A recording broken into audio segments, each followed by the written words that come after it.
Duty time అవుతుంది, తొందరగా రా. వస్తున్నారా తల్లి, బాక్స్ పెడుతున్నాను.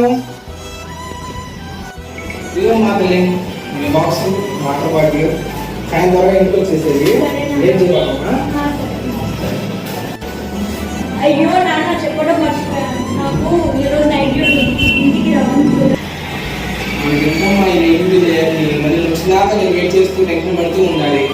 నాన్న, నేను ఒక డాక్టర్ని. నన్ను నమ్ముకొని ఎంతమంది పేషెంట్స్ ఉంటారు. నేను డ్యూటీ చేసేది హాస్పిటల్లో, మీరేం టెన్షన్ పడకండి. డాక్టర్ కాకుండా నాకు ఇంటికి సరేనా? సరే నాన్న, డ్యూటీ అయిపోయిన తర్వాత మనం బయటికి వెళ్ళాలి. చాలా రోజులు అయింది కదా. సరేనమ్మా, జాగ్రత్తగా తల్లి.